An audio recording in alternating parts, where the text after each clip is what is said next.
So okay guys, in this video we will be talking about the Linux privilege escalation techniques when you have the read or write access to the shadow and passwd files.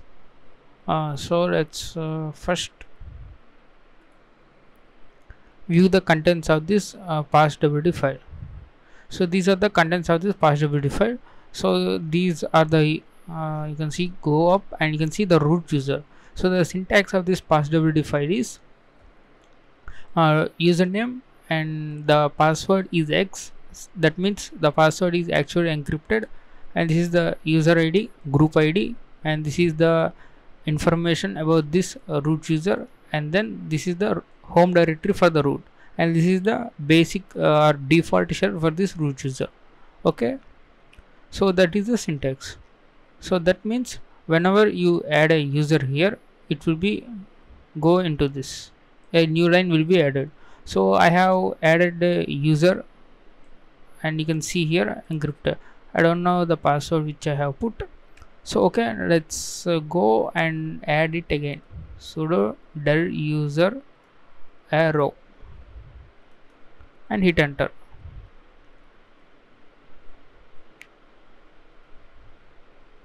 So now you can see there is no more arrow user. So okay, let's go and add the user arrow and hit enter.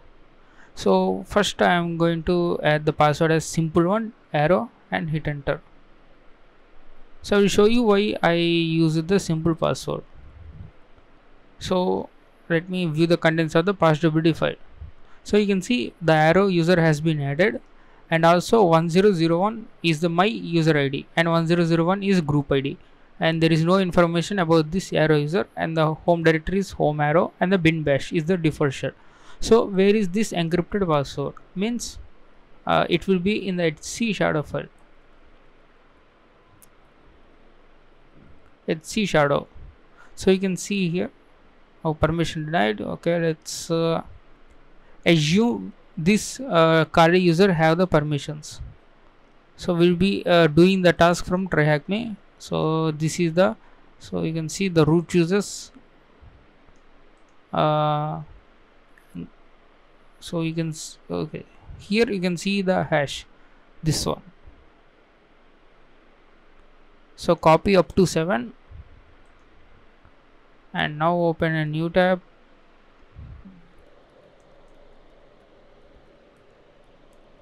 and paste it here.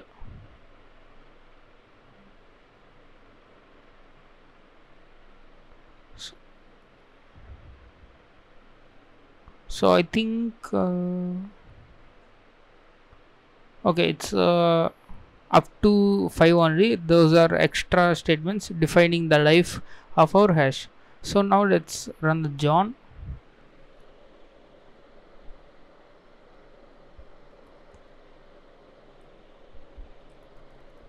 Let's run the hash ID on this and paste here, remove up to 5, and it will be in the SHA-512, I think so.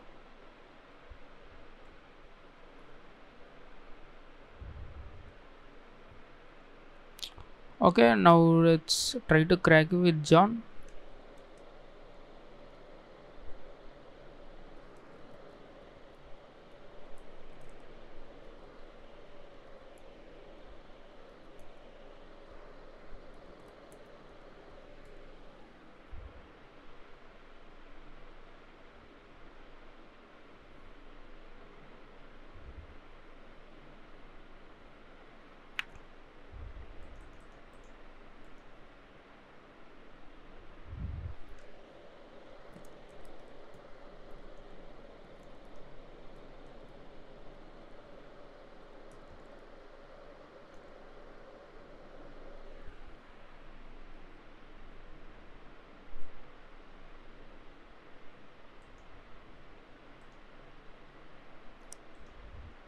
So okay, let's once try to crack the password for this.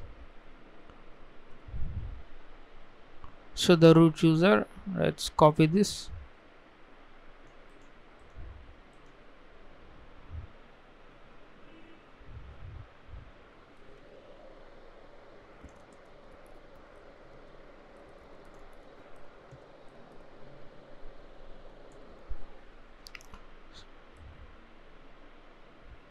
So okay, I think there is some error in copying our hash.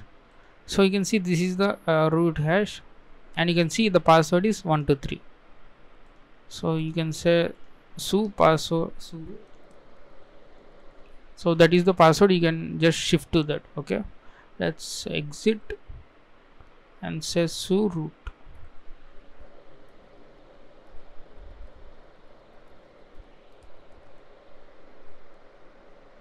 What is this one? Password 123. So okay, I changed the password here.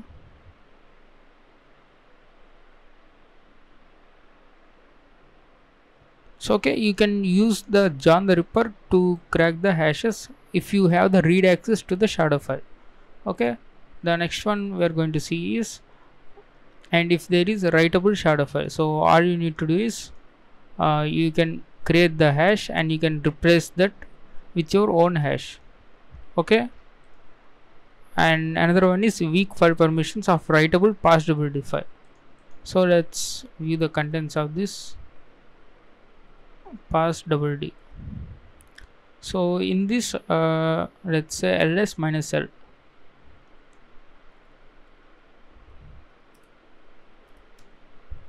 So you can write, you have the right access to this HC passwd.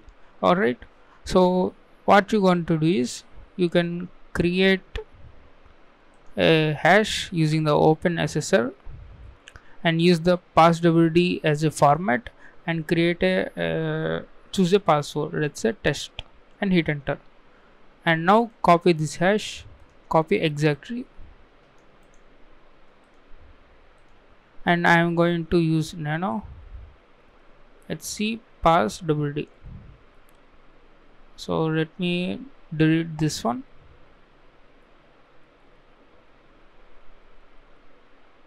And now paste here. So that means we are overriding the current password with our newly generated password, that is test. Now save this. Now let's switch to root. Now we can say test. So we are the root user. Here we have changed the hash of this one. Okay, I first, before I confused about this hash, don't worry, if you will get the correct result. So okay, you have the read permissions of the shadow file, so then you can grab the hash and you can crack with the John the Ripper. And if you have the right access, you can just paste simply like this one. So create a user and paste the entire row in the shadow file. And then if you have the right access to this passwd file, you simply create the new password with this password format with OpenSSL and copy that hash and paste it instead of this root password. Or else you can also create a new line that says another user with this password, and you can use the root ID as 0 and the group ID as 0. Okay, so in this way you can use the passwd and shadow weak file permissions. And if you have some binaries like copy or move with the root access, like you can run the sudo on them.